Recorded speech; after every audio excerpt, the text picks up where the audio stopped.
जब 26 एकादशी पूरी होती है तो 26 एकादशी के विराम पर एक कथा सुनाई जाती है, शायद आप लोगों ने सुनी होगी। जब 26 एकादशी पूर्ण होती है तो कर्माश्य भाष्य सुनाया जाता है मार्कंडे बाबा का। क्या सुनाया जाता है? कर्माश्य भाष्य उसको सुनाते हैं। उसको आपने कभी सुना होगा 26 एकादशी पूर्ण होने पर कि एक ब्राह्मण एक राजा के घर पर पंडिताई का काम करता था, पूजन करता था, मंदिर में भगवान की भक्ति का धारण करता था। कर्मश्य भाष्य प्रतिदिन पूजन करना, भगवान की भक्ति करना। राजा का एक लड़का था, उस लड़के की शादी हो गई थी, घर में बहू आ गई थी। बहू आ गई, बहू आने के बाद एक दिन राजा के लड़के की तलवार रखी हुई थी। उस तलवार की म्यान को उस बहू ने घुमा कर देखा। म्यान बड़ी सुंदर है और इतनी सुंदर म्यान है तो तलवार कितनी सुंदर होगी। और उस बहू ने उसी समय उस तलवार को निकाल लिया। जैसी तलवार निकाली, तलवार में इतनी चमक थी कि वो तलवार हाथ से छूट गई और छूटते से जहां राजा का लड़का सो रहा था, जहां उसका पति सोया था, उसी के गले पर पड़ गई और पति मर गया। पति मरा, इसने सोचा, ये मन में सोची, पति तो मर गया और पति के मरने के बाद में अगर राजा को मालूम पड़ेगा तो वो तो मुझे मृत्युदंड दे देगा। एक काम करती हूँ, मेरे ऊपर इल्जाम ना आए, इसको मैं ले जाकर तुलसी के क्यारे के पीछे डाल देती हूँ। और बगीचे में जब तुलसी का क्यारा था, उस क्यारे के पीछे उसने अपने पति के पांव पकड़कर खींचकर ले जाकर तुलसी के क्यारे के पीछे उसको पटक दिया। सवेरे सवेरे पंडित जी का नियम था, तुलसी तोड़ने आते थे, तुलसी उतारने आते थे। आज जैसी तुलसी उतारने आए, इतनी देर में तुलसी को उतारते समय इसने चिल्ला चिल्ला कर आवाज लगाई, अरे मेरे पति को मार दिया, अरे मेरे पति को मार दिया, अरे मेरे पति को मार दिया। सारे नगर के लोग इकट्ठे हो गए, राजा भी आ गया और पंडित जी को बंदी बना लिया। और बंदी बनाया, राजा ने अपने लड़के का अंतिम संस्कार तो कर दिया, पर 10 दिन बाद उस पंडित को खड़ा कर कर राजा के मन में आया, मैं इस पंडित को लेकर आया था, पर यह पंडित कभी झूठ नहीं बोला, कभी छल नहीं करा, इस पंडित ने कभी बेईमानी नहीं करी, इस पंडित ने कभी कपट नहीं करा, इस पंडित ने कभी एक अपशब्द नहीं बोला, तो इस पंडित ने ऐसा काम नहीं कर सकता। ये पंडित पर मेरी बहू झूठा इल्जाम लगा रही है। पर राजा को लगा कि सारे सबूत पंडित के खिलाफ में है, सारे सबूत इसी के पक्ष में जा रहे हैं, तो इसको सजा तो बोलिए तो देना तो। और तभी राजा ने सिंहासन पर बैठकर हुक्म दे दिया, इसने मेरे बेटे का गला काटा है, इसका हाथ काट दिया जाए। और पंडित का हाथ कट गया। पंडित अब रुका नहीं, मंदिर में चला गया और पंडित सीधे अपने गुरु जी के पास में गया, गुरुदेव मैंने कौन सा ऐसा कर्म करा था जो आज मेरा हाथ कटा है गुरुदेव? मैंने कौन सा कर्म करा गुरुजी जो मेरा हाथ कटा? मैंने कभी बेकार कर्म नहीं करा, मैं कभी झूठ नहीं बोला, असत्य नहीं बोला, छल नहीं करा, बेईमानी नहीं करा, प्रपंच नहीं करा, मैंने जिंदगी में कभी कोई गलत काम नहीं करा गुरुदेव, फिर मेरा हाथ क्यों कटा? गुरुजी बोले, मैं किसी का कर्म भाष्य नहीं कर सकता, मैं किसी के कर्म को बखान नहीं सकता। एक काम कर, मेरे गुरुजी मणिकर्णिका में काशी में रहते हैं, तू जाकर उनसे मिल। ये गुरुजी के पास में गया, गुरुजी तो थे नहीं। गुरुजी के यहाँ दरवाजा बजाया तो गुरुजी की धर्मपत्नी निकल कर बाहर आ गई। धर्मपत्नी आई तो इसने पूछ लिया, गुरुजी हैं? धर्मपत्नी चिल्लाकर बोली, कहीं रो रहा होगा तेरा गुरु, कहीं जाके मर रहा होगा, कहीं शमशान में पड़ा होगा तेरा गुरु, आग लग जाएगा गुरु में और तेरे में। आ गया पूछने, गुरुजी हैं? निकल यहां से बाहर, शाम को आएगा, मिल लेना, चल। चले गया। शाम को फिर आया, दरवाजा बजाया, गुरुजी थे, पत्नी नहीं थी। आवाज लगाई, दस्तक दी, गुरुजी बाहर आए। क्या बात है बेटा, कौन हो आप? मेरे को आपसे मिलना है गुरुजी, मेरे गुरुजी ने भेजा है, आइए अंदर बैठिए। क्या बात है, कैसे आना हुआ? गुरुजी मैं अपना भाग्य पूछने के लिए आया था, पर मैं वो बाद में पूछूंगा। पहले मैं आपसे आपका भाग्य पूछना चाहता हूं। आप इतने बड़े संत, इतने बड़े महात्मा, इतने बड़े जोगी, इतने बड़े सन्यासी, इतने बड़े तपस्वी, इतने बड़े ज्योतिषाचार्य, और आपकी धर्मपत्नी ऐसी सुबह इतनी गाली दे रही थी आपको, इतना अपशब्द बोल रही थी आपको, इतने ताने दे रही थी आपको, और आपको ऐसी पत्नी मिली। मेरा भाग्य तो बाद में बताना, पहले अपना बता दो गुरुजी। गुरुजी बोले मेरी जिंदगी में पहला कहीं का मिला है जिसने मुझसे अपना कर्म पूछा, मुझसे अपना कर्म पूछा, ये जिंदगी में पहला मिला। अब तूने पूछ ही लिया है तो सुन। ये मेरी जो धर्म पत्नी है, पूर्व समय में ये गधी थी और मैं कौवा था। ये वजन ढो ढो कर इस गधी की पीठ पर एक घाव हो गया। मैं कौवा इसकी पीठ पे बैठकर अपनी चोंच से इसके घाव को खरोदता था और ये कूद कूद के भागती थी। मुझे बड़ा अच्छा लगता था। 3 महीने लगातार मैंने इसके घाव को खरोदा, ये भागती रही। एक दिन ये मुझसे पीछा छुड़ा के हरिद्वार चली गई। मैं इसको ढूंढते ढूंढते हरिद्वार चले गया। मैं फिर इसकी पीठ पर बैठकर इसके घाव को खरोद रहा था और इतने में ये गंगा जी में कूद गई। जैसे ही कूदी, कूदने पर ये और मैं दोनों पानी में बह गए, मर गए, और ये मेरी पत्नी बन गई और मैं इसका पति बन गया। मैंने अपनी चोंच से इस गधी के घाव को खरोदा था, अब ये अपनी चोंच से मुझे खरोद रही है। तो जिसको ऐसी मिली हो रे बेरूप, ओ भैया समझ लेना पूर्व का कर्म है, भोग। 26 एकादशी पूर्ण होने पर भाष्य सुनाया जाता है, आपको आज ही सुनने को मिल गया। गुरुजी आपने अपना कर्म बता दिया, मुझे मेरा कर्म बताओ कि मैंने कौन सा पाप किया।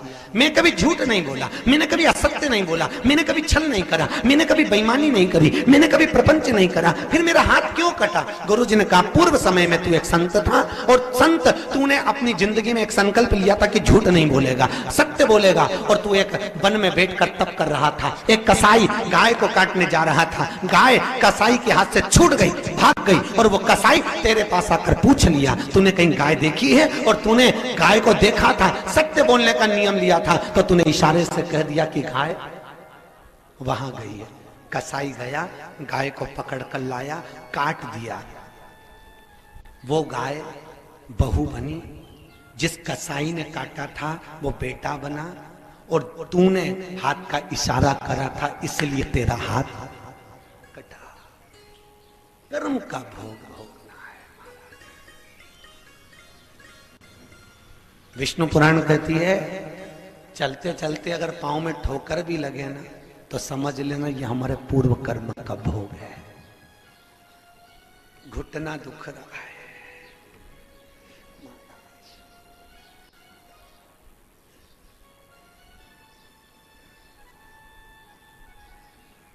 हमारे एक जजमान है, वो हमसे बोले गुरुजी मेरे पाँव में बड़ी तकलीफ रहती है। हमने कहा आज की जाने दो, पहले ये बताओ कि तुमने किसी जीव जंतु को डंडे से तो नहीं मारा? अरे गुरुजी मैं कोई मारूंगा नहीं, मैं आज की नहीं कह रहा, मैं तो तुम याद करो कुछ अपना पवन सुत मुबारकन। विद्युत की गति जब तुम जवान थे उस समय की याद करिए। आज भी वो जजमान कहता है गुरुजी हाँ हमारे यहाँ पर गाय बछड़े थे और वो बहुत पाँव मारती थी, तो मैंने उसके दोनों पाँव रस्सी से बांधकर डंडे से मारता था, तब जाकर उसने पाँव मारना बंद करा। बस वही कर्म का भोग है जो हमको आज भोगना पड़ रहा है। फिर वही बात आ गई विष्णु पुराण में, कितनी सुंदर कहा। विष्णु पुराण कहती है भगवान से नहीं डरना मत डरो, देवता से नहीं डरना मत डरो, सास ससुर से नहीं डरना मत डरो, गुरु और पुराण से नहीं डरना मत डरो, किसी ब्राह्मण से नहीं डरना मत डरो, किसी संत महात्मा से नहीं डरना मत डरो, घर के बड़ों से नहीं डरना मत डरो, किसी शास्त्र और पुराण से नहीं डरना मत डरो। पर विष्णु पुराण कहती है अपने कर्म से जरूर डरना, क्योंकि कर्म का भोग तो परमात्मा को भी भोगना पड़ता है। कर्म का भोग तो भगवान भी भोगा। अगर कर्म का भोग नहीं भोगता तो मेरा नारायण का बार बार जन्म क्यों होता? कभी राम बन के जन्मे, कभी कृष्ण बन के जन्मे। ये गर्भ अच्छी जगह है क्या? अरे बोलो तो। शंकराचार्य जी कहते हैं पुनरपि जननम पुनरपि मरणम, ये नरक जैसा जीवन है। सबसे बुरी जगह है कौन सी? बोलो अच्छे से। मां का गर्भ सबसे गंदी जगह, सबसे बेकार जगह। मां गरम खाए तो गरम तपना पड़ता है, तीखा खाए तो मिर्ची में तड़पना पड़ता है। 9 महीने ये जीव तड़पता है, भगवान से विनती करता है मुझे जन्म दे दो, मैं भजन करूंगा। ऐसी मुट्ठी बंद रहती जन्म के समय, भजन करूंगा, भजन करूंगा, मुझे पेड़ा कर दो, भजन करूंगा। और जैसे ही बाहर निकला मैं तो भोजन करूंगा, भोजन करूंगा, भजन करूंगा। सबसे गंदी जगह। तो भगवान को क्या शोक चल रहा था जो कौशल्या जी के गर्भ में आकर बैठ गए, देवकी के गर्भ में आकर बैठ गए हैं? आदिक आदिक जितने अवतार भगवान के हुए ये सब गर्भ में आने का क्या शोक चला भगवान को? काय के लिए आए गर्भ के अंदर? क्योंकि भगवान को शोक नहीं था जन्म लेने का, ना कृष्ण बनकर आने का, ना राम बनकर आने का। वो तो ये लक्ष्मी जी की मां माता ख्याति के पास में देवासुर संग्राम में देवताओं लड़ते थे, और जो राक्षस लड़ते थे वो राक्षस मरते थे, तो उनके घर के माता पिता आकर माता ख्याति से कहते थे माँ हमारे बच्चों को जीवित कर दो। और माता ख्याति का दयालु हृदय था। माँ तो माँ होती है। माता ख्याति ने जाकर हाथ में जल लेकर, इसका पातिव्रता धर्म, इसका सात्विक को बड़ा प्रबल था, हाथ में जल लेकर जाती थी और सारे जितने भी राक्षस मरते थे उनको जिंदा कर देती थी। भगवान विष्णु को लगा कि ये तो राक्षसों को जिंदा कर रही है। इतने में तुरंत उसी समय पर भगवान नारायण को क्रोध आया और भगवान नारायण ने सुदर्शन उठाकर लक्ष्मी जी की मां, दाता विधाता की मां भृगु की धर्म पत्नी को सुदर्शन चक्र से गला काट दिया। लक्ष्मी जी की मां का गला कटा, लक्ष्मी बिलख पड़ी, दाता विधाता रो पड़े,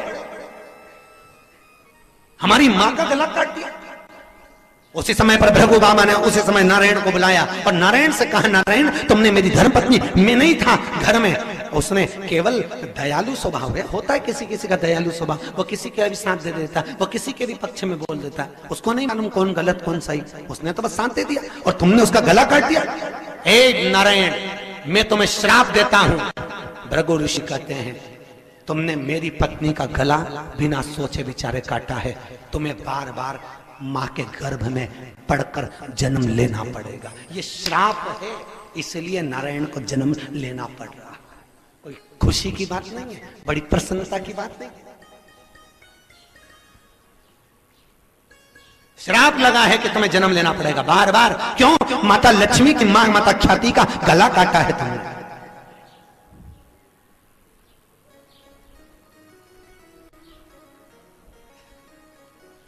जन्म लेना उत्तम।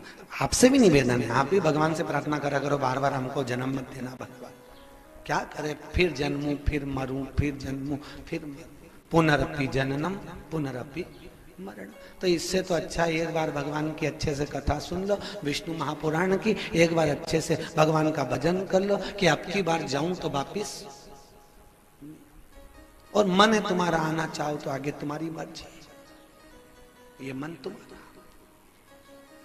भगवान को तो श्राप लगा है इसलिए भगवान को बार बार आना पड़ रहा है, पर तुमको तो नहीं लगाना। अरे बोलो तो, अरे बोलो लगा लगा नहीं, पर तुम्हें भले श्राप लगा हो चाहे ना लगा हो, फिर भी जन्म तो लेना ही पड़ता है किसी न किसी के रूप में, किसी न किसी के गर्भ में। भले एक पक्षी के अंडे में बैठना पड़े, चाहे छोटे से मच्छर के अंडे में बैठना पड़े, पर जन्म तो 84 लाख योनियां। क्यों? क्योंकि जो तुम अपन पुण्य कर रहे हैं, दान कर रहे हैं, धर्म कर रहे हैं, सत्कर्म कर रहे हैं, इसको करने के बाद अपने को क्या मिलेगा? बोलो तो, अरे क्या मिलेगा? जो हम दान पुण्य सत्कर्म कर रहे हैं इसके करने के बाद क्या मिलेगा अपने को? बैकुंठ मिलेगा। तो बैकुंठ में कितने दिन रहोगे? नहीं, आज अपन को मालूम तो पड़ना चाहिए ना कि अपन बैकुंठ में कितने दिन रहेंगे। कोई तुमसे पूछ ले, होटल में व्यक्ति कब तक रहता है? जब तक होटल का रूम का किराया देता रहता। जब जेब में से माल खत्म तो होटल के रूम से वापिस मंगरूल पीर वापिस। सही है कि गलत है? पैसा देते रहे, जेब में से माल खत्म हुआ, वापिस अपने मंगरूल में आ गए, वापिस अपने कमरे में। फिर वही पंखे का कमरा और गद्दा इतना भारी, और वहां क्या जोरदार मलाई का गद्दा, डनलप का, सामने एलसीडी लगी, फ्रिज लगा, एसी का रूम, और फिर पैसे खत्म हुए, वापिस वहीं कि मैं आ गए। रात को मच्छर भी काट रहे, खटमल भी निकल गए खटिया में से, वो भी चूस रहे, अगरबत्ती लगा के सो रहे। अब कहा वहां कितना सुख था, यहाँ दुख है। क्यों है? बस यही जीवन है। तुम्हारा दान, तुम्हारा पुण्य, तुम्हारा सत्कर्म, तुम्हारा भजन, तुम्हारा कीर्तन, तुम्हारी कथा, तुम्हारी भागवत, तुम्हारी रामायण, तुम्हारी गीता, तुम जिसको सुन रहे हो, तुम दान कर रहे हो, पुण्य कर रहे हो, सत्कर्म कर रहे हो, ये पुण्य की जब इनकम तुम ऊपर जाओगे तो बैकुंठ में तुम्हारी एक तिजोरी तुम्हारे हाथ में दे दी जाएगी, और उसमें तब तक रहोगे जब तक तुम्हारा पुण्य छिन्न नहीं हो जाता। जैसे पुण्य खत्म, वापिस मंगरूल पी, पुण्य खत्म, वापिस नीचे।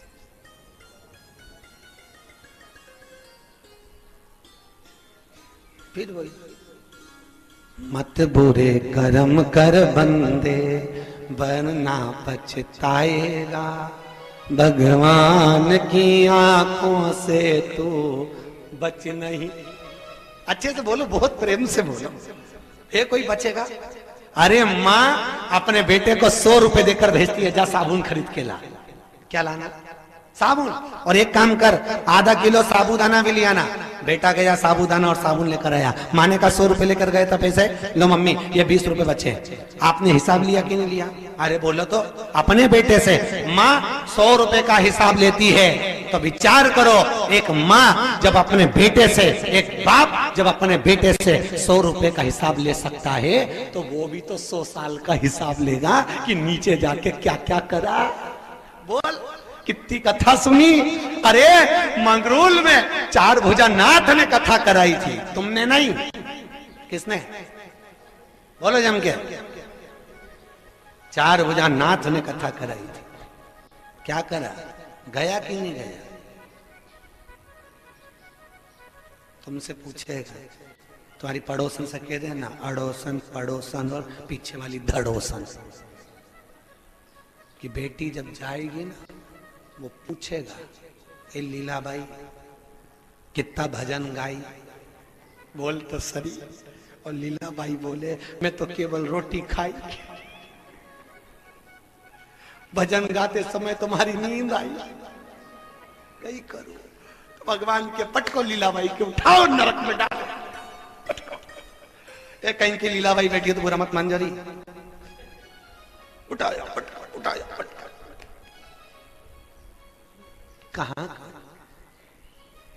एक एक श्वास का, एक एक श्वास का हिसाब लेना पड़ता है, कोई नहीं छोड़ेगा। एक महाराज जी थे, मर गए, बैकुंठ गए, बैकुंठ का दरवाजा बंद था, दरवाजा बंद, सब लाइन लगा के खड़े थे। एक व्यक्ति खड़ा था, जीन्स पहना हुआ था, इधर से फटी डिजाइन वाली, हेड, चश्मा, टी शर्ट, परफ्यूम लगाया हुआ, वो भी खड़ा। पंडित जी ने मन में सोचा, कैसे कैसे लोग बैकुंठ जाते हैं, इसका क्या काम बैकुंठ में चश्मा वश्मा लगा के आ गया। सुबेरे दरवाजा खुला, सब अंदर आए। चित्रगुप्त महाराज ने पूछा, तुम कौन? वो बोला, मैं बस का ड्राइवर हूं। अच्छा, जो चश्मा लगाया, जाओ सामने वाला एसी रूम है, गोल्डन रूम, उसमें जाके सो जाओ, चांदी की थाली में भोजन आएगा, रोज करना, खूब आराम से रो बैकुंठ में जाओ। आइए। तुम कौन? हम गांव के पंडित जी, हम खूब कथा भागवत करते। अच्छा, एक काम करो, वो सामने वाला झोपड़ा दिख रहा है घास का, उसमें चक्की रखिए, गेहूं पीसो, रोटी बनाओ, खाओ और झोपड़े में रहो। पंडित जी बोले हम गांव के पंडित कथाकार, हमने खूब प्रवचन दिया, हमने खूब कथा करी, हमने खूब लोगों को सत्संग कराया, और तुम हमको झोपड़ा दे रहे हो? और वो बस का ड्राइवर, उसको एसी रूम, हमको इतना बेकार रूम और उसको अच्छा रूम। चित्रगुप्त महाराज बोले फालतू की चिल्ला चोट मत करो। पंडित जी बोले हम हड़ताल करेंगे, जाओ करो, कि बैकुंठ में तो रिश्वत चलती है, हमारे यहाँ कोई रिश्वत नहीं चलती, फालतू की बात मत करना, चुपचाप कमरे में जाओ। पंडित जी बोले तो बस के ड्राइवर को अच्छा रूम दिया और हमको इतना बेकार रूम क्यों दिया? चित्रगुप्त महाराज बोले कर्म के अनुसार मिलता है। तो वो बस का ड्राइवर, हमने तो कथा करी, सत्संग करा, भजन करा, पोथी पुराण बची, फिर तो हमको अच्छा रूम दो। तुम जानते नहीं हो वो बस का ड्राइवर है। जब जब बस चलाता था, इतनी तेज चलाता था, अंदर जितने बैठे रहते थे सब हनुमान चालीसा पढ़ते थे। और महाराज तुम जब जब कथा कहते थे लोग दीवार से टिक के सोते। अब बोलो तुमको कौन सा रूम मिलेगा? कहा जाएगा? ए भैया, इसलिए मेरे पे दया करना जी जियो, कहीं की सोती मिले तो उसको कोनी मार के उठा, उठ जा, उठ जा, उठ जा। एसी का रूम भेजना है कि झोपड़ा? भगवत किसी भी रूप में हो, हमारे कर्म का लेख हमको भोग। मत बुरे कर्म कर बंदे, वरना पछताएगा, भगवान की आंखों से तू बच नहीं पाएगा, तू बच नहीं पाएगा। हमारे कर्म की अनुकूल विष्णु पुराण कह रही है, भगवान नारायण की कथा कह रही है, कर्म भाष्य में कहा। इसलिए 26 एकादशी होने के बाद ये कथा सुनाई जाती है कि हमारे कर्म कैसे होना चाहिए, हमारा भजन कैसा होना चाहिए, हमारा दान, हमारा धर्म, हमारा सत्कर्म कैसा होना चाहिए। ब्रह्मा जी ने भगवान नारायण से स्वयं के जन्म का कारण पूछा, और वो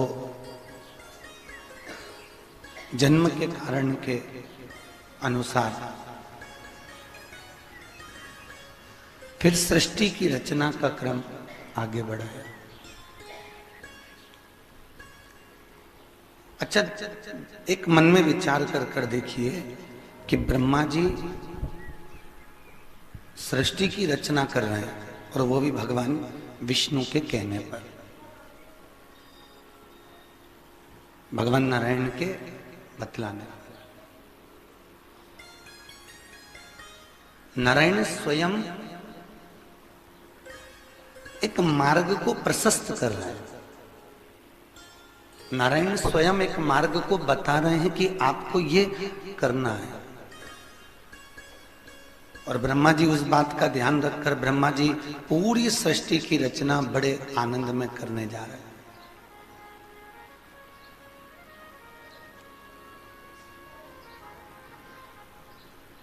जैसे ब्रह्मा जी सृष्टि की रचना करने जा रहे हैं भगवान विष्णु के मार्ग के अनुसार, उसी तरह हमारे घर का भी एक नियम है कि हमारे घर में रहने वाले बुजुर्ग, हमारे माता पिता, हमारे सास ससुर, ये भी एक नारायण और लक्ष्मी की तरह,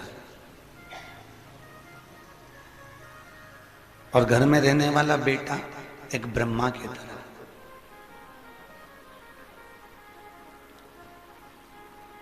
और ब्रह्मा के तुल्य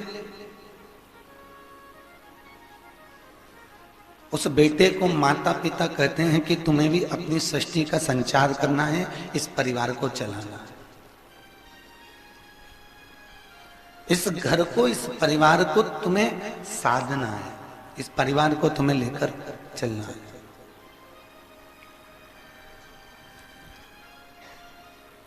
पर बेटे में और ब्रह्मा में, दोनों में एक अंतर भारी है। वो कौन सा अंतर? कि ब्रह्मा कोई भी काम करते हैं तो भगवान नारायण के बिना पूछे करते ही नहीं। और बेटा जब कोई काम बिगड़ जाता है तब बाप के पास आकर पूछता है कि पापा मैंने इतने रुपए का शेयर मार्केट में घाटा लगा दिया, इतने का मैंने डब्बा कर दिया, इतने का डब्बा गोल कर दिया। बेटे ने बाद में बताया, बेटा बाद में बता रहा है।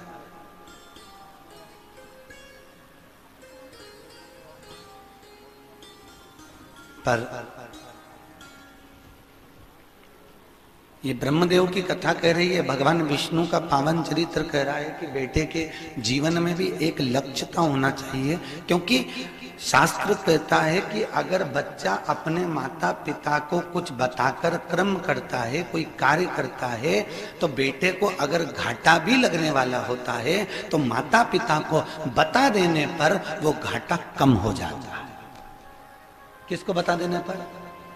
जम के बोलिए, अरे अच्छे से तो बोलो, कल तो अच्छे थे आज पानी लग गया क्या गले को?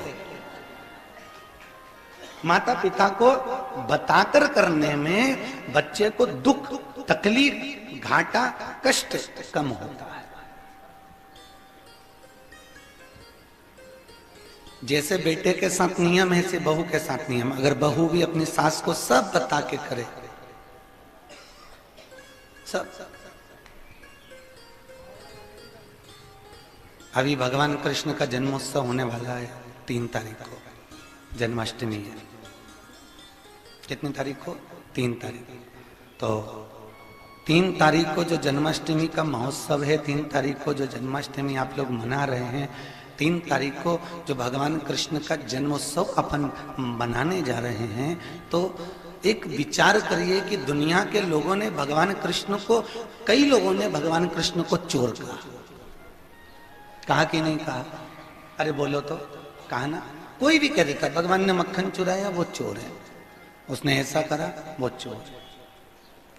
दुनिया के लोग भगवान पर उंगली उठा रहे हैं कि वो चोर है, पर शास्त्र कहता है एक उंगली हम किसी पर उठाते हैं तो ये 3 उंगलियां हमारी ओर भी जाती हैं, कि भगवान पर उंगली उठाइए तो ये 3 उंगली हमारी ओर जाती है, कि हम अपने अंदर झांक कर देखें कि हम अपन कैसे हैं, हम कैसे हैं। अच्छा, भगवान तो चोर है अपनी जगह पर है। आप में से कितने लोग हैं जो चोर नहीं है?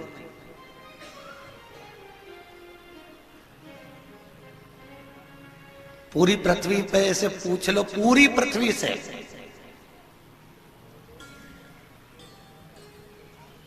चाहे एक जज के सिंहासन पर बैठने वाला वो जिलाधीश, वो जज भी, वो भी पता है कि इसमें कितने लोग, एक चोर को सजा देने से पहले वो भी विचार करे कि क्या हम चोर हैं कि नहीं।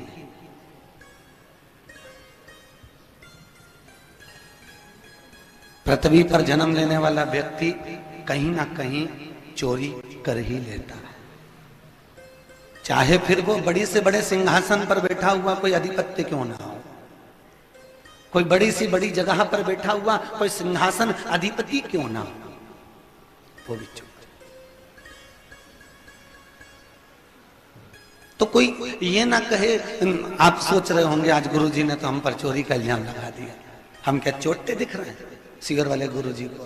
पर विष्णु पुराण में 5 तरह के चोरों का वर्णन दिया गया है।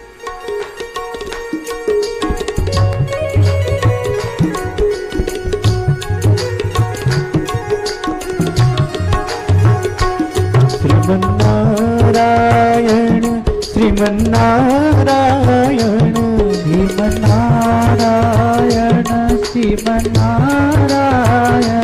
श्रीमन्नारायण नारायण नारायण श्रीमन्नारायण नारायण नारायण श्रीमन्नारायण भवतारायण नारायण भवतारायण श्रीमन्नारायण नारायण नारायण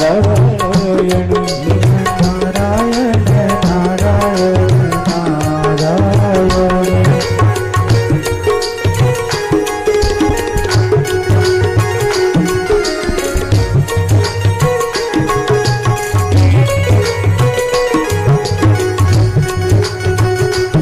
माता नारायण पिता नारायण माता नारायण पिता नारायण माता नारायण पिता नारायण माता नारायण पिता नारायण गुरु नारायण नारायण नारायण गुरु नारायण नारायण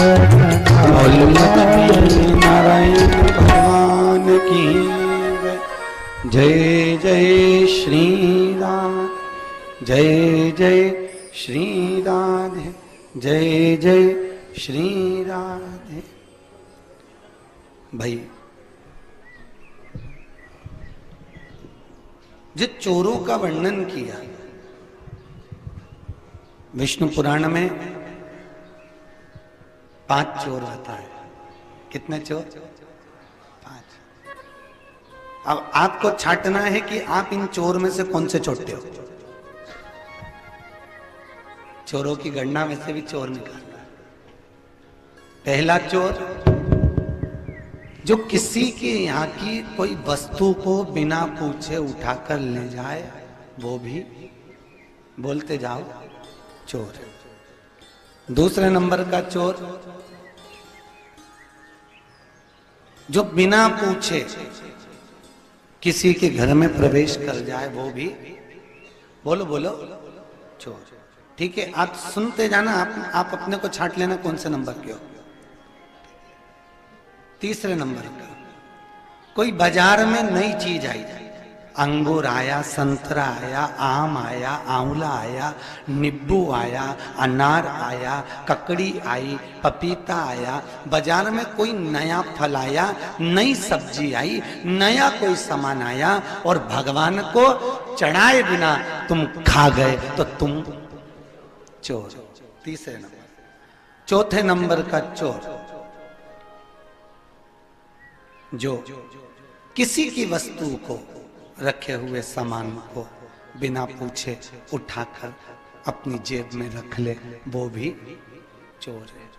और 5वें नंबर का चोर माता पिता हॉल में बैठे, अपने कमरे में बैठे, बाजार से सामान खरीद के पति लाया और अपने कमरे में ले जाकर अपनी पत्नी के साथ, बच्चों के साथ चुपचाप कमरे में खा जाए, वो भी चोरदार है। वो भी चोर। माता पिता को दिए बिना जो खाए, भैया तू गजक लाया था तो एक जेब में गजक भसाई थी, दूसरी जेब में भी लिया था, एक जेब की गजक चुपचाप से मम्मी पापा को दे जाता और चुपचाप से ऊपर ले जा खा ले। और पत्नी कितना भी मना करे, नीचे तो नहीं दी,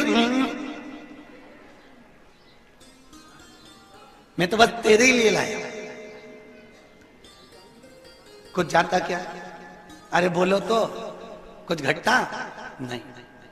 वैसे मेरे हिसाब से तो ये 5वें नंबर का चोर तो मंगरूलपीर में एक भी नहीं होगा।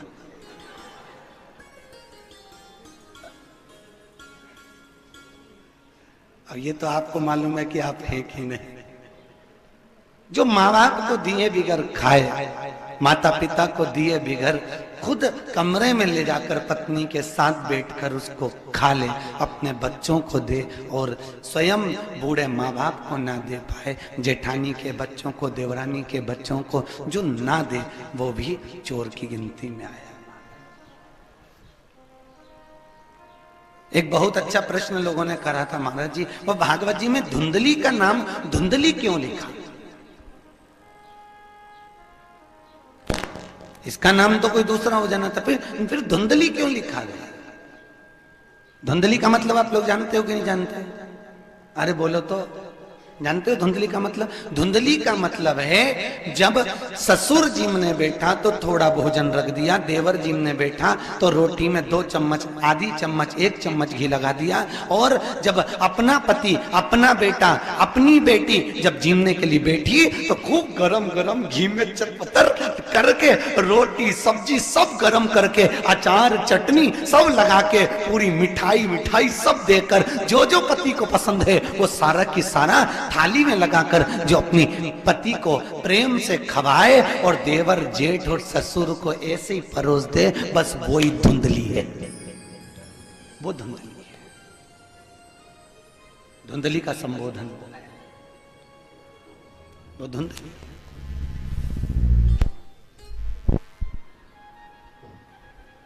उसका मुंह देख लो तो खाना नहीं मिले, भूखा सोना पड़े। अपने नगर में कोई ऐसा व्यक्ति है,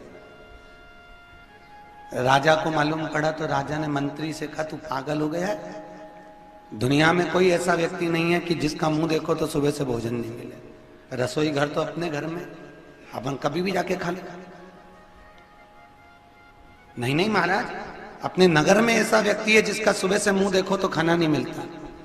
राजा ने उस व्यक्ति को बुलाया और अपनी रानी से कहा, रानी तुम दूसरे कमरे में जाकर सोना, मैं आज इस व्यक्ति के साथ में सोऊंगा और सुबह से उठते से इसका मुंह देखूंगा। ठीक है। रानी ने कहा मैं बाहर से। रानी दूसरे कमरे में जाकर सो गई। राजा उस व्यक्ति के पास सो गया जिसका मुंह देखो तो भोजन नहीं मिलता। अब उसके पास में जब राजा सोया, सवेरे उठकर राजा ने उसका मुंह देखा और वो व्यक्ति चले गया। राजा अपने काम में लग गए। आज सुबह से शाम हो गई और राजा को खाना खाने की फुर्सत तक न मिली। शाम के 6 बज गई। रानी ने राजा से कहा आज आपके पास में इतना काम पड़ा था, इतना काम पड़ा कि आज अपने मुंह में एक निवाला तक नहीं दिया, दिन भर भूखे रह लिया। राजा बोला वह खोड़ले का मुंह देखा ना, वह खोड़ले का मुंह देखा इसलिए मुझे भोजन नहीं मिला। राजा गुस्से में लाल हो गया। मंत्री और सैनिकों से कहा पकड़ के लाओ उसको। और राज सिंहासन पे राजा बैठ गया और बैठते से राजा ने कहा आज तेरा मुंह देखा तो मुझे सुबह से भोजन नहीं मिला, तेरे जैसे खोड़ले को मर जाना अच्छा है। और राजा ने अपने सिंहासन पर बैठकर सूचना दे दी कि इसको फांसी की सजा मिल जाए, टांग दो इसको फांसी में। भरी सभा में, भरी सभा में रस्सी बांधी गई और उसको फांसी की सजा मिली। वो फांसी पर चढ़ रहा था और जैसी रस्सी को गले में डाला खूब जोर जोर से हंसा, इतनी जोर जोर से हंसा कि राजा ने पूछ लिया कि तू हंस क्यों रहा है। इतने में वो बोला कि तुम मुझे खोलना कह रहे हो कि तेरा मुंह देख लिया तो सुबह से भोजन नहीं मिला। अरे राजा तेरे बराबर खोलना तो दुनिया में नहीं होगा, क्योंकि तेरा मुंह देखा तो आज मुझे फांसी मिल रही है। तेरा मुंह देखा तो आज मुझे फांसी की सजा मिल रही है। राजा ने तुरंत उसको फांसी पे से नीचे उतरवा दिया कि भाई हो सकता है कि गलती मेरी हो, मेरा ही मुख बेकार हो। हम दूसरे का मुंह देख कर कहते हैं वो ऐसा है, वो वैसा है, उसने ऐसा करा, उसने वैसा करा, पर हम अपने अंदर झांक कर नहीं देखते कि अपन कैसे है, अपना जीवन कैसा है, हम अपनी जिंदगी कैसे जी रहे हैं। ब्रह्मा जी की कथा कहती है, ब्रह्मा जी को भगवान नारायण ने कहा तुम सृष्टि की रचना करो। एक बेटे से बाप हमेशा एक ही बात कहता है कि पूरे परिवार को चलाना तेरी जवाबदारी है, पूरे घर को संभालना तेरी जवाबदारी है। तुझे साधना पड़ेगा, तुझे देखना पड़ेगा कि परिवार में किस चीज की कमी है और क्या लाना है और क्या ले जाना है। और जैसे भगवान विष्णु ने कभी अपनी दृष्टि से भेद नहीं करा, क्योंकि भगवान विष्णु पिता थे और शंकर इनके दादा थे, तो भगवान विष्णु और शंकर ने कभी भेद नहीं करा। क्योंकि शंकर तो भेद कर ही नहीं सकते, क्योंकि शंकर कहाँ रहते थे? शमशान में। शमशान का मतलब ही है जहां सबकी शान सम हो उसी का नाम सम शान। वहां तो भेद करने का कोई काम ही नहीं है, क्योंकि वहां तो सबकी शान बराबर। अमीर भी जाएगा तो बांबू पर, गरीब भी जाएगा तो बांबू पर, अमीर भी जाएगा तो सफेद कपड़े में, गरीब भी जाएगा तो सफेद कपड़े में, अमीर भी जाएगा तो घास पर, गरीब भी जाएगा तो घास पर। वहां जो जाता है उसकी शान सम रहती है। कभी कोई करोड़पति व्यक्ति को तुमने डनलप के गद्दे पे जाते हुए देखा? अरे बोलो तो, गया कोई? नहीं। हो सके बहुत पैसे वाला व्यक्ति मारा हो तो उसको डनलप के गद्दे पे ले गए हो और बोलते बोलते ले गए हो, कुछ भी उसका मन का गाना ले गए? नहीं। उसको काय पे लेकर गए? अरे बोलो तो, बांबू पे। ये विचार नहीं है। एक व्यक्ति ने पूछा महाराज जी जब कोई मरता है तो मरने पर फूल, मखाना, पैसा ये तीनों चीज फेंकी जाती है, क्या क्या कर फेंकते हैं? राम नाम। अरे बोलो तो, राम नाम सत्य। अच्छे से बोलो और जोरदार, राम नाम सत्य। अच्छे से बोलना चाहिए। लोग मरने के बाद बोलेंगे जब अपन नहीं बोल पाएंगे, इसलिए आज बोल लो, अच्छे से बोलो, अभी मौका है, बोलने में कुछ नहीं। तो महाराज जी जब कोई मरता है तो लोग राम नाम सत्य कहते हैं, फूल फेंकते, मखाना फेंकते, पैसा फेंकते, ये कहीं लिखा हुआ है? हमने कहा गरुड़ पुराण में 3रे अध्याय में लिखा है कि किसी के मरने के बाद उसकी छाती पर, उसके ऊपर फूल इसलिए फेंका जाता है क्योंकि उसको श्रद्धांजलि दी जाती है। मखाना इसलिए फेंका जाता है क्योंकि मखाना फूला हुआ रहता है तो वो पूरा घर फूला हुआ छोड़कर गया है। और पैसा, तो हमने कहा पैसा इस गरुड़ पुराण में नहीं लिखा, पर नहीं लिखा, पर हम अपने मन से बता रहे हैं कि किसी के मरने के बाद पैसा इसलिए फेंका जाता होगा क्योंकि पूरी जिंदगी जोड़ जोड़ के मर गया, अब तेरा बाप में दम हो तो उठा ले, उठा उठा, और उसी की औलाद और उसी की छाती पे फेंकती है राम नाम सत्य, और वो कल्ला ठट होके पड़ा रहता। उठा, सवेरे 8-8 बजे से दुकान खोले, रात के 9-9 बजे तक दुकान पे बैठा रहे, खाने तक की फुर्सत नहीं। कभी जिंदगी में 4 भुजा नाथ ने विष्णु पुराण कराई, एक दिन जाके नहीं बैठा, फुर्सत नहीं, फुर्सत नहीं, फुर्सत नहीं, और जोड़ जोड़ के मर गया और औलाद ने उसकी छाती पे फेंका। उठा उठा, पूरी जिंदगी जोड़ा, उठा ले, अब तेरे में दम हो तो उठा, और उसी की औलाद उसी की छाती पे फेंक रही। भैया रे, अरे ओ मंगरूल वाली जी हो, कहीं नहीं होना। मुट्ठी बांधे आया जग में, क्या है आगे, हाथ पसारे जाए, क्या तू लेकर आया, क्या तू लेकर। पर विष्णु पुराण कह रही है ये चरित्र गलत है, इसको अपन को निकालना। क्यों गलत है? क्योंकि मुट्ठी बांधे आया जग में, हाथ पसारे जाएगा, यहाँ तक तो ठीक है, पर क्या लेकर आया, क्या लेकर जाएगा, ये गलत है। क्योंकि भले कुछ नहीं लेकर आया, पर जो तुमने दान करा, जो तुमने पुण्य करा, जो तुमने कथा सुनी, जो तुमने स्मरण करा, जो तुम दान पुण्य भजन कीर्तन आदि आदि कर रहे हो, ये कोई तुम्हारा पड़ोसी लेकर नहीं जाएगा, ये तुम खुद अपनी छाती पर बांध कर ले जाओगे कि मैंने दान करा था, मैंने पुण्य करा था। भले करने, अब ये चंडक परिवार ने यहाँ पर इतना बड़ा हाल बनाया, कोई जजमान परिवार, आदि बियाणी परिवार या चंदा भाई आदि आदि जो भी हैं कथा के मुख्य यजमान, या जिन जिन्होंने जो जो सहयोग करा, ये सब इन्होंने दे तो दिया, इन्होंने पुण्य कर तो दिया, इन्होंने सत्कर्म कर तो दिया। भले हाल यही रह जाए, भले कथा पोथी पुराण यही रह जाए, पर जो तुमने दान करा है, जो तुमने पुण्य करा है, जो तुमने सत्कर्म करा है, वो हमारे साथ कि पड़ोसी के साथ, किसी के साथ। पति करेगा तो बोलो तो पति के साथ, पत्नी करेगी तो पत्नी के साथ।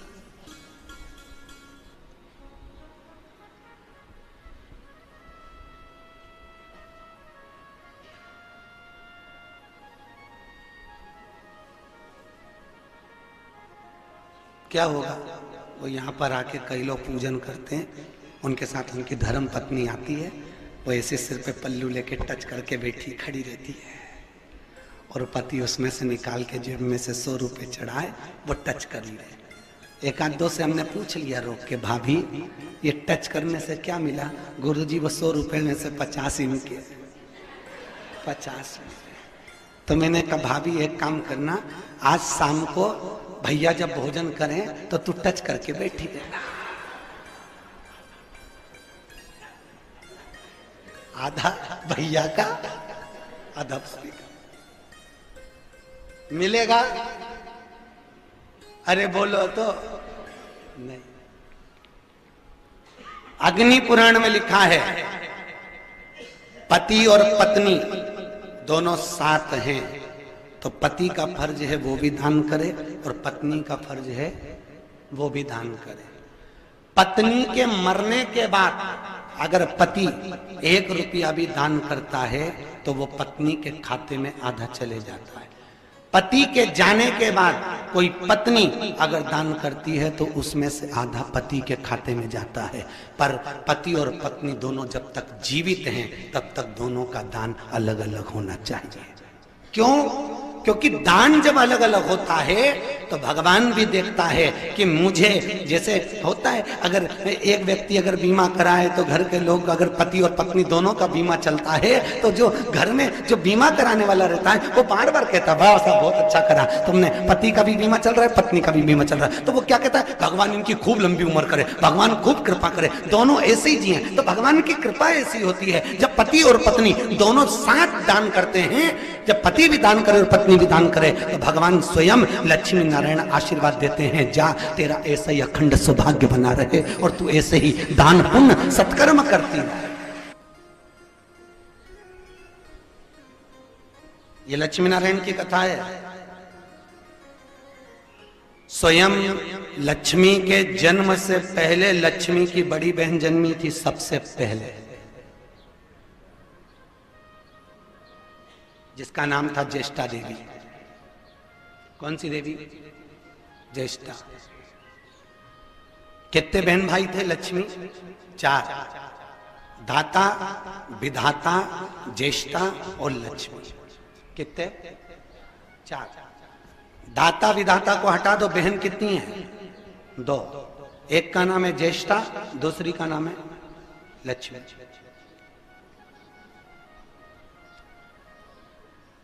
अब लक्ष्मी का भी जन्म हुआ, ज्येष्ठा का भी जन्म हुआ, दोनों बड़ी हुई। तब दोनों बड़ी हुई तो ज्येष्ठा को, वो जो ज्येष्ठा थी उसको नारायण को देखती और ज्येष्ठा के मन में ये भाव जागृत हो जाता कि ये मेरे पति बने, ये मुझे वरण करें, ये मेरे हो जाए। अब परंतु भगवान नारायण ने अगर विवाह करा तो किससे करा? ज्येष्ठा से करा क्या? नहीं, किससे करा? लक्ष्मी से। अब घर में बड़ी बहन और छोटी बहन दोनों है, और छोटी बहन का अगर विवाह हो जाए और बड़ी कुंवारी घर में बैठी रहे, अच्छा लगेगा? अरे बोलो तो नहीं। लक्ष्मी स्वयं दुखी थी। जब भगवान नारायण ने लक्ष्मी से विवाह का प्रस्ताव रखा और लक्ष्मी ने तप कर अपने तप की प्रबलता से, अपने बल की प्रबलता से भगवान विष्णु को जब रिझाया और भगवान से जब विवाह करने को आतुर हुई, तब भगवान स्वयं लक्ष्मी से कहते लक्ष्मी चल अपन विवाह कर ले। लक्ष्मी कहती नहीं ना, मैं विवाह नहीं करूंगी। पहले क्यों नहीं करेगी? अरे लक्ष्मी अपने को विवाह करने में क्या दिक्कत? नहीं, मैं विवाह नहीं करूंगा। तो क्यों नहीं करेगी? लक्ष्मी कहती घर में बड़ी बहन बैठी और मैं विवाह कर लूं, ये अच्छी बात है। अगर विवाह करना है तो पहले ज्येष्ठा का करिए, ठीक है, मैं ज्येष्ठा का विवाह कर देता। भगवान विष्णु ने उसी समय ज्येष्ठा को ब्याहने के लिए, उसी पल भगवान ने दुस्सह मुनि को बुलाया। क्या नाम था? दुस्सह। क्या नाम है? दुस्सह। दुस्सह मुनि को बुलाया और दुस्सह मुनि को बुलाकर दुस्सह को कहा कि आप इस ज्येष्ठा से विवाह कर लीजिए। ठीक है महाराज, आपके कहने पर मैं विवाह कर लेता हूं। पर ज्येष्ठा अंदर से इतनी कुड़ रही थी, इतनी कुड़ रही थी, क्योंकि लक्ष्मी को नारायण ने वरण कर लिया और मुझे छोड़, इतनी कुड़े, इतनी कुड़े। अब जैसे ही ज्येष्ठा विवाह करी दुस्सह से, और विवाह कर कर जैसे दुस्सह मुनि के आश्रम में प्रवेश करी, दुस्सह मुनि के आश्रम में प्रवेश करते से वहां मंत्र की ध्वनि हो रही थी, वेद मंत्र पढ़े जा रहे थे, महामृत्युंजय मंत्र का जाप हो रहा था। ओम त्र्यंबकम यजामहे सुगंधिम पुष्टिवर्धनम उर्वारुकमिव बंधनात्। जब महामृत्युंजय मंत्र का जाप हो रहा है, वेद मंत्र बोले जा रहे हैं, यज्ञ अनुष्ठान हो रहा है, दान पुण्य हो रहा है, सत्कर्म हो रहा है, तो उसी समय, उसी पल बस ज्येष्ठा ने अपने कानों पर हाथ रखा और बाहर निकलकर भाग गई, तुरंत बाहर। जहां जा रही थी वहीं पर वेदों की आवाज आ रही, फिर कान दबाए, फिर भाग। कहीं कोई दान कर रहा है, कहीं कोई पुण्य कर रहा है, कहीं कोई सत्कर्म कर रहा है, कहीं कोई जीव को भोजन करा रहा है, कोई पक्षियों को भाग दे रहा है, कोई कुत्ते को भाग दे रहा है, कोई पशुओं को, कोई गऊ आदि को भाग दे रहा है, कहीं ना कहीं कोई मनुष्य को भाग दे रहा है। तो ज्येष्ठा तुरंत भागी और दूर दूर भागे ज्येष्ठा।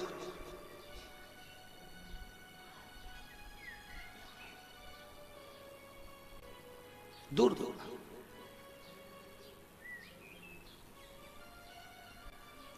दुस्साह मुनि ने पूछ लिया, ज्येष्ठा हुआ क्या? ज्येष्ठा कहती है, महाराज मुझे यहां नहीं रहना, मैं यहां नहीं रह सकती। जहां पर मंत्र की आवाज ना हो, जहां पर भजन ना हो रहे हो, जहां पर कीर्तन ना हो रहा हो, जहां कोई दान ना दे रहा हो, जहां पर कोई सत्कर्म ना कर रहा हो, जहां पर कोई पुण्य करना रहा हो, जहां पर कोई भगवान शिव के ऊपर जल ना चढ़ा रहा हो, जहां पर कोई किसी जीव को भोजन ना करा रहा हो, ऐसी भूमि पर मुझे ले चलिए, यहां मुझे नहीं रहना। कौन है ये?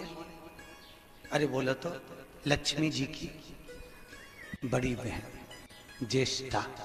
ज्येष्ठा मतलब दरिद्रता। क्या नाम है इसका? ज्येष्ठा। ज्येष्ठा मतलब दरिद्रता। दरिद्रता। अब जहां लक्ष्मी है वहां दरिद्रता रहेगी क्या? अरे बोलो तो। और जहां दरिद्रता है वहां लक्ष्मी रहेगी क्या? नहीं, क्योंकि दोनों विपरीत है। इस ज्येष्ठा ने भगवान नारायण को अपना बनाना चाहा, पर भगवान ने नहीं बनाया। ये वही दरिद्रता है जो बार बार लक्ष्मी से भिड़ती है, बार बार झगड़ा करने की आतुरता उसमें होती है, बार बार। इस दरिद्रता को लक्ष्मी जी की बड़ी बहन ज्येष्ठा को हम बार बार दरिद्रता नहीं बोलेंगे, ठीक है? हम क्या बोलेंगे? ज्येष्ठा। बस आपको समझना है कि ज्येष्ठा मतलब दरिद्रता। इस ज्येष्ठा को तुरंत दुस्साह ने कहा, क्या बात है ज्येष्ठा, तुझे हुआ क्या? ज्येष्ठा कहती है, मुझे यहां नहीं रहना, यहां मंत्र बोले जा रहे हैं और दरिद्रता वहां रह ही नहीं सकती, ज्येष्ठा वहां रह ही नहीं सकती, क्योंकि जहां मंत्र बोले जाए वहां दरिद्रता कैसे रहेगी, वहां ज्येष्ठा कैसे रहेगी? मुझे यहां नहीं रहना, मुझे यहां से ले चलो।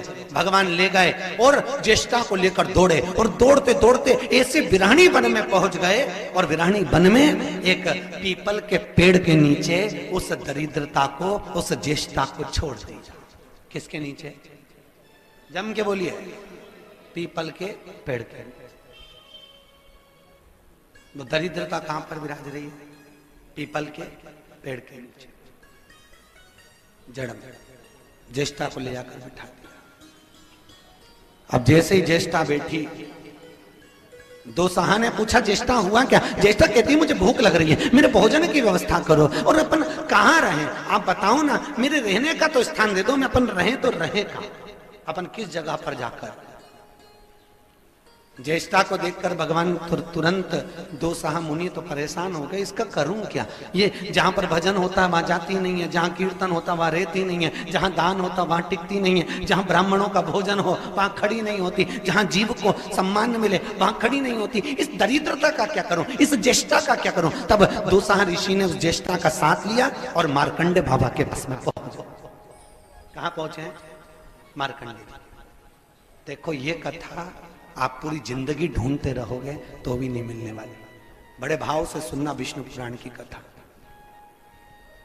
पूरी जिंदगी ढूंढोगे तो लक्ष्मी जी के रिश्तेदारों की कथा नहीं मिलेगी, तुम्हारे रिश्तेदारों की मिल जाएगी, लक्ष्मी जी के रिश्तेदार नहीं। अब दरिद्रता को लेकर दुस्साह ऋषि, दुस्साह मुनि मार्कंडे बाबा के पास पहुंचे। अब मार्कंडे ऋषि भी भजन में लगे हुए थे और जैसे ही मार्कंडे ऋषि भजन में लगे, दुस्साह वहां खड़ी। कहां? वहां। बहुत सुंदर बात कही है। फिर वही बात आ गई जो कल कही थी कि जिसको मनुष्य चुनता है वो संसद में बैठता है और जिसको नारायण चुनता है वो सत्संग में बैठता है। कल का था आपको। बाहर कौन है, कौन कथा तक नहीं पहुंच रहा, समझ जाना। मार्कंडे ऋषि भगवान का मंत्र जाप कर रहे हैं। दूसरा मुनि अंदर आ गए, पर ज्येष्ठा बाहर खड़ी, बहुत दूर। उसको आवाज भी आ रही है तो उसने कानों से आवाज को दबा लिया, कहीं मेरे भीतर यह आवाज ना पहुंचे। रो रही, नेत्रों से नीर बह रहा। दूसरा मुनि ने कहा, प्रभु ये मेरी धर्म पत्नी है ज्येष्ठा, नारायण के कहने पे विवाह करा, पर सुख एक दिन का नहीं मिला, या जब से मिली दौड़ी दौड़ रही हूं। या दरिद्रता जब आती है तो दुनिया में कोई व्यक्ति सुखी नहीं रह सकता। रहेगा क्या? एक क्षण, एक मिनट, एक पल, कहां? आप बताइए मैं क्या करूं? मार्कंडे जी ने कहा, तुम क्या चाहते हो? हमें रहने का स्थान दे दो प्रभु। ये मेरी धर्म पत्नी ज्येष्ठा, ये दरिद्रता जहां रहे वो स्थान दे दिया जाए। तो कहा दिया, रह लो, जाइए। जिस घर में प्रतिदिन झाड़ू ना लगती हो उसके घर में इसको लेकर चले जाओ। जिसके घर में रात भर बर्तन बासी पड़े रहे उसके घर में इसको लेकर चले जाओ। कौन कह रहा है? जम के बोलिए। मार्कंडे जी। किसको कह रहे हैं? ज्येष्ठा के पति दूसरा। जहां पर रात्रि भर बर्तन रखे रहे, रात के बर्तन झूठे पड़े हुए हैं, उसके घर में इसका प्रवेश करा दीजिए। तीसरा, जिसके घर में शाम के समय झगड़ा हो रहा हो और रोज प्रतिदिन लड़ रहे हो, उसके घर में तुम प्रवेश कर जाओ, वहां रहिए, वहां जाओ। जहां पर पति और पत्नी का दिन रात क्लेश मचा रहता हो, वहां पर बोलते जाओ, इस दरिद्रता को लेकर चले जाए। दूसरा मुनि प्रवेश कर जाए। जाइए। महाराज मैं कहां ढूंढूं, किस जगह? और सुनो, मार्कंडी जी ने और स्थान दिए।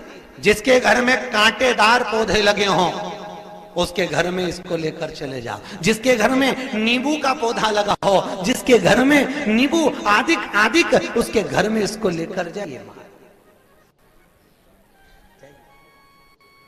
जिसके घर में बड़ का पेड़ हो, पीपल का पेड़ हो, जिसके घर में इमली का वृक्ष हो महाराज, जिसके घर में कटहल का पेड़ हो, उसके घर में इसको उसके तने में ले जाकर छोड़ दीजिए महाराज।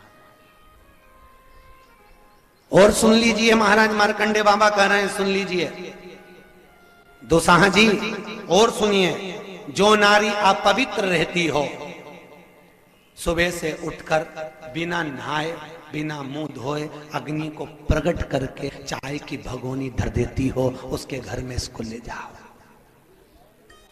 समझ जाना जीजियों और यो मंगरूल नाथ वालियों, अच्छे से सुन लो विष्णु पुराण। और सुनिए, जहां पर नारी प्रतिदिन झगड़ा कर कर तबेले जैसा मुंह कर कर 24 घंटे रहती हो, गुस्से के मुख में इसको वहां ले जाकर छोड़।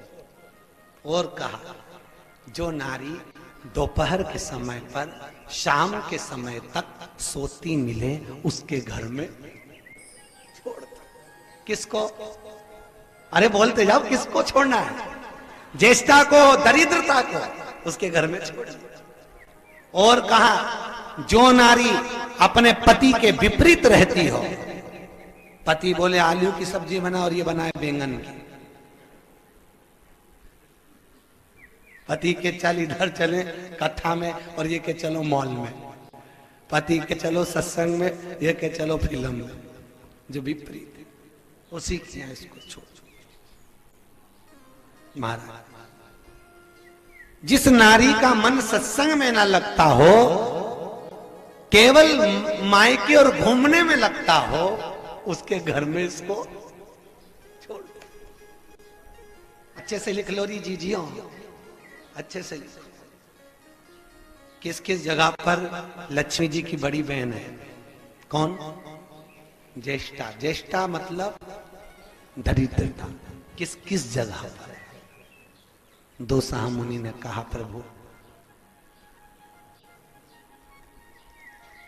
अब वो तो वहां खड़ी, कौन जिसको सुनाना है, जिसको बताना है दरिद्रता को कि तू कहां रहेगी, वो वहां खड़ी है। और ऋषि मार्कंडे यहां, दोसाहा मुनि यहां। दोसाहा मुनि अगर सुन भी रहे हैं तो क्या वो मानेगी? कौन? कोई जगदम्बा, वो ज्येष्ठा, क्योंकि ये तो पति के विपरीत रहने वाली, तो ये क्या मानेगी? थक गई ज्येष्ठा और थक कर पीपल के वृक्ष के नीचे दोसाहा मुनि उसको छोड़कर आए थे, उसी पीपल के नीचे वो ज्येष्ठा बैठी थी। इतने में लक्ष्मी नारायण जी से बोली,